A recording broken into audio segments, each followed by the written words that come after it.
Hello, my name is Adam Hazi, and now I'll be starting it off with the policy. Now, for the OSH policy.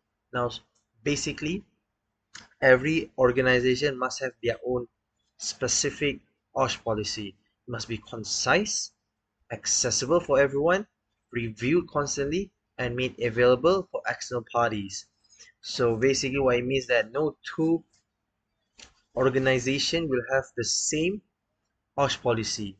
Now, for worker participation, employers must engage and train the workers and their safety representatives on all OSH aspects. They should also allocate time for workers and the safety representatives to improve the OSH management system, and also they should facilitate an effective operation, and basically it must follow the national laws and standards. Now I'll continue for the organizing part. Now, for the first part in organizing, there is responsibility and accountability.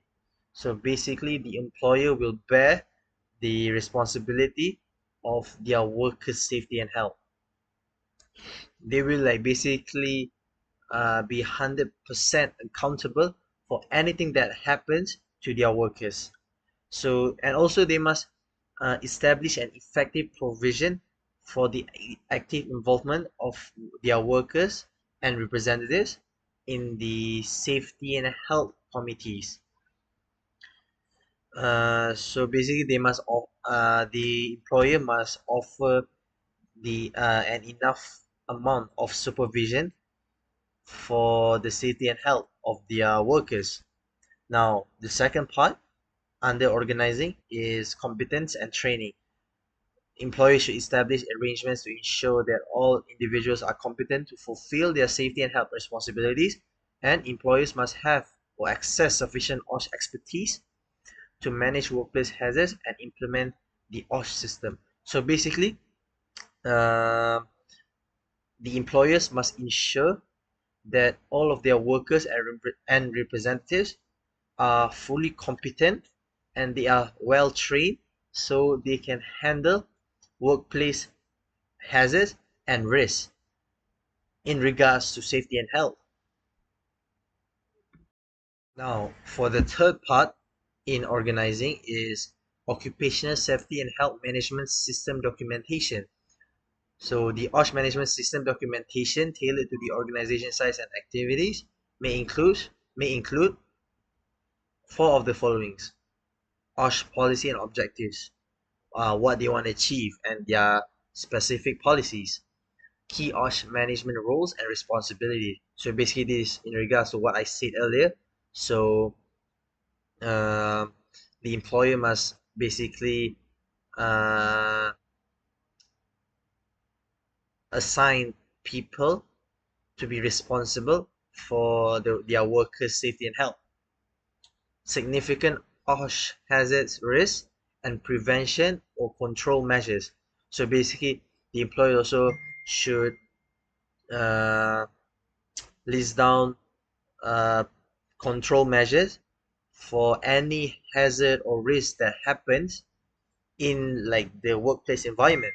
And fourth, internal documents. So basically, they must have their own specific internal documents for each OSH management system. Now, for the fourth part under organizing, which is communication arrangements and procedures. So basically, the arrangement and procedures should receive, document, and respond to OSH-related internal and external communication, facilitate the internal exchange of OSH information among the relevant levels and functions within the organization, address and respond to the concerns, ideas, and inputs from workers and their representatives on OSH matters. So basically, they have to communicate with one another, and the arrangement should have a proper document related to the OSH internal and external communication. They should also facilitate So basically, they should facilitate an internal exchange. So basically, within the organization, they should be able to exchange information regarding to OSH among the relevant levels. And also, they should be able to feel free to address and respond to the concern, ideas, and also inputs from the workers and their representatives. Assalamualaikum warahmatullahi wabarakatuh. My name is Wanur Ali Afrina binti Rusdi and my matrix number is AA221356. Now I will explain about planning and implementation. First is initial review. It should be carried out by competent persons in consultation with workers and or their representatives as appropriate. It should identify the current applicable national laws and regulations and others.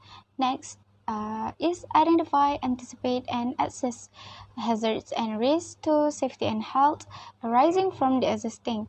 Then determine whether plan or existing controls are adequate to eliminate hazards or control risks. Lastly, analyze the data provided from workers' health surveillance. Second is system planning, development, and implementation.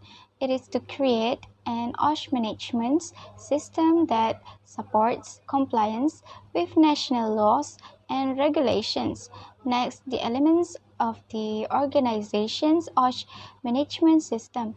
And last is continual improvement in OSH performance. Third is occupational safety and health objectives. It is consistent with the OSH policy and based on the initial or subsequent reviews. Measurable OSH objectives should be established, which are first is specific to the organization, second is consistent with the relevant and applicable national laws and regulations. Next is focused towards continually improving workers. Fourth is realistic and achievable. Fifth, documented and communicated. Lastly is periodically evaluated. Fourth of planning and implementation is hazard prevention.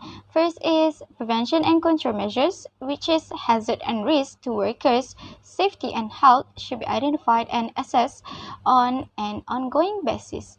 By eliminate the hazard or risk, control the hazard or risk at source, minimize the hazard or risk by the design of safe work systems, and the employer should provide for appropriate personal protective equipment.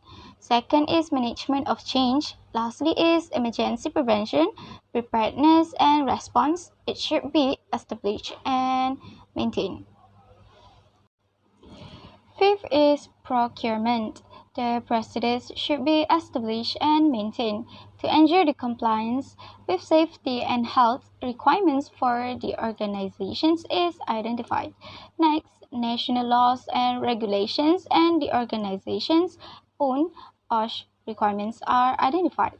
Last is arrangements are made to achieve conformance to the requirements. The last of planning and implementation is contracting. The arrangements for contractors working on site should include OSH criteria in procedures.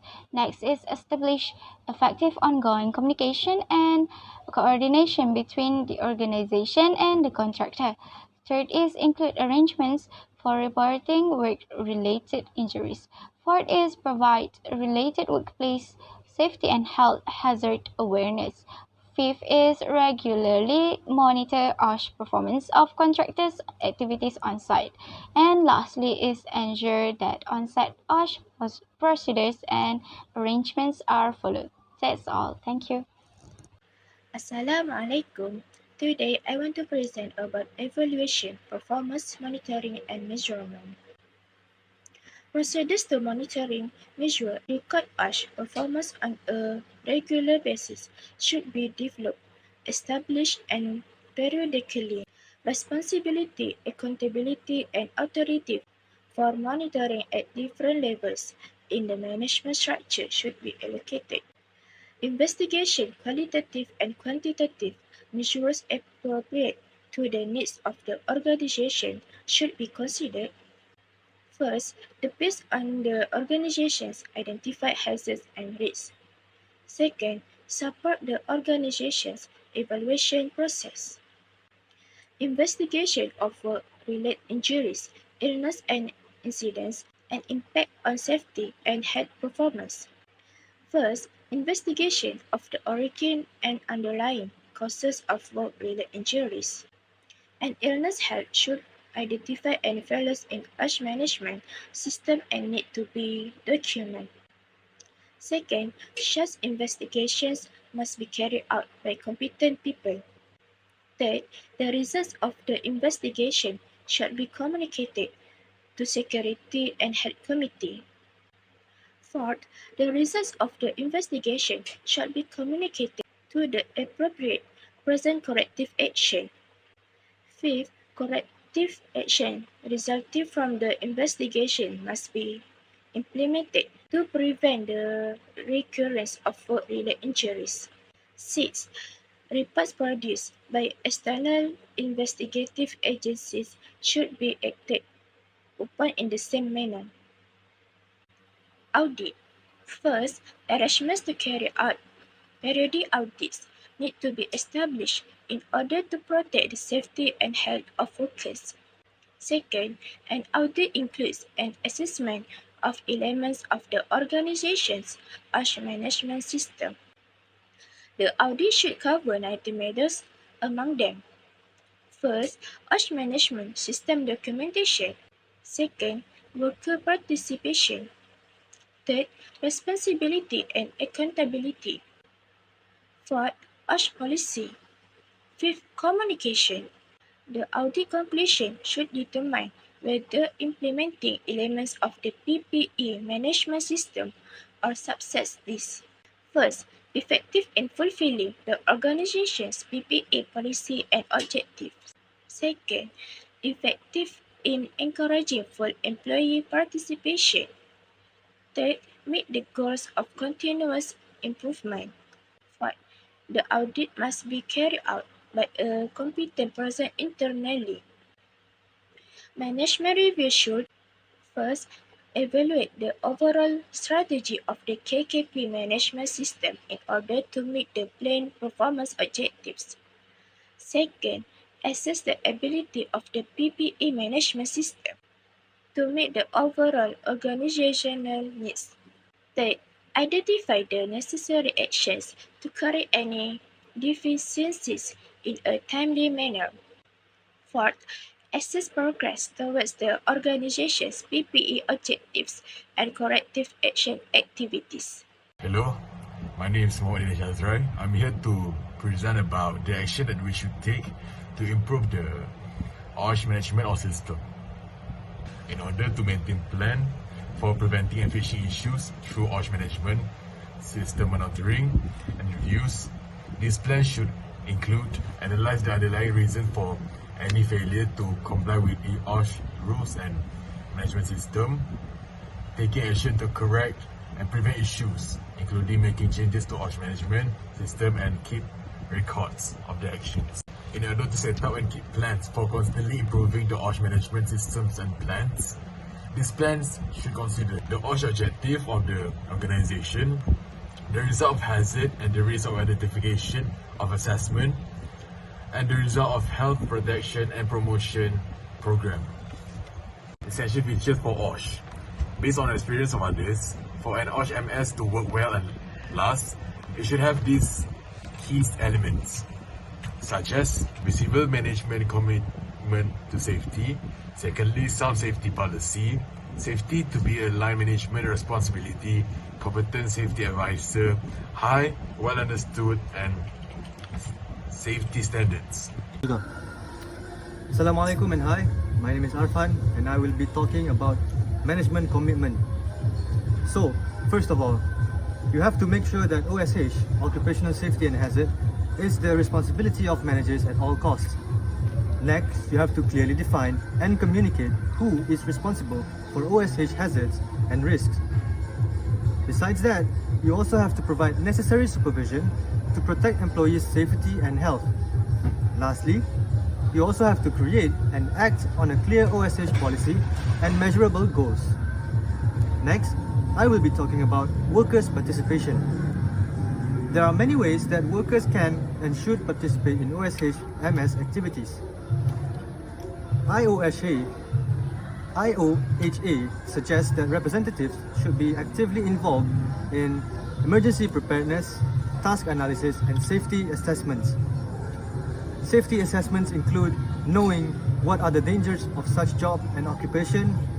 Task analysis involves knowing what to do when you are on your job and when you are working. And emergency preparedness is how prepared are you in times of emergency. Fundamental changes MS 1722-2011. The fundamental changes to MS 1722 is it changes the focus to occupational safety and health and not product and service safety. Second, it elaborates on hazard identification. It also documents OSH, which is occupational safety and hazard. Lastly, it eliminates system planning, development and implementation from planning and implementation. That is all from me and our group. Thank you.